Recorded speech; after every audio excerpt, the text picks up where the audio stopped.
ফাহাদ ভাই, আপনি এটা কি শুরু করলেন? আপনার কথা শুনে এখন সবাই জেলে যেতে চাচ্ছে, আপনি তো সবাইকে জেলে পাঠিয়ে দিচ্ছেন। না, বিষয়টা ছিল আমি যেই এক্সপিরিয়েন্সটা নিজে ফিল করেছি, আমার কাছে মনে হয়েছে যে এটা তখনকার আনন্দদায়ক সিচুয়েশন ছিল না, বাট আমি ফিল করছি। কিন্তু আমরা যেই সময়টাতে আমার এক্সপ্রেশনটা ছিল, এরপরে অনুভূতিটা এরকম, বাট আমি কাউকে বলি না যে জেলে যেতে হবে।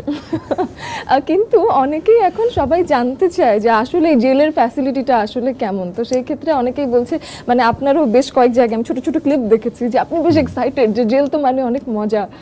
আসলে ওই মোমেন্টে আমাদের নিজেদের মধ্যে আনন্দ নিতে হইতো, কারণ আমরা যদি মেন্টালি মানে ব্রোকেন হয়ে যেতাম, আমাদের আসলে খুব খারাপ অবস্থা থাকতো। তো আমাদের নিজেদেরকে মেন্টালি আপগ্রেডেড রাখার জন্য আমরা ছোট ছোট জিনিসকেও নিজেদের মধ্যে নেওয়ার চেষ্টা করতেছিলাম মজা।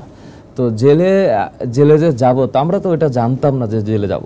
তো জেলে গেলাম, এবং যাওয়ার পরে যখন আমরা তো কখনো এটা নিয়ে চিন্তাও করি নাই, কখনো এটা স্টাডিও করার দরকার হয় নাই, বা জেল লাইফটা কেমন এটা আগে কেউ কখনো ভাবে না, বা এটা স্টাডি টপিকও না।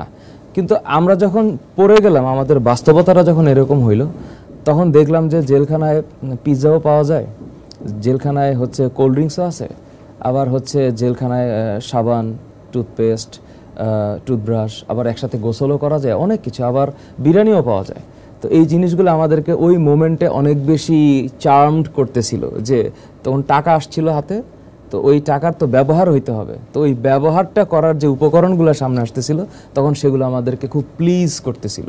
তো ওই ফিলিংসটাই যখন আইসা বললাম, তখন মানুষ আমাকে টিভি সেটের সামনে এই গল্প তো কখন আগে শোনে নাই, এই জন্য মানুষের হয়তো এরকম ফিলিংসটা আসতেছে। তো সেই ক্ষেত্রে তাহলে ছাত্রদেরকে বলতে হবে যে না, এখনো আসলে যাওয়ার দরকার নেই। আমি ইন্টারেস্টেড হয়ে যাচ্ছিলাম যে আমি একটু যাব নাকি। জেল হচ্ছে আসামিদের জন্য, আমি চাই না কেউ আসামি হোক, কেউ জেলে যাক।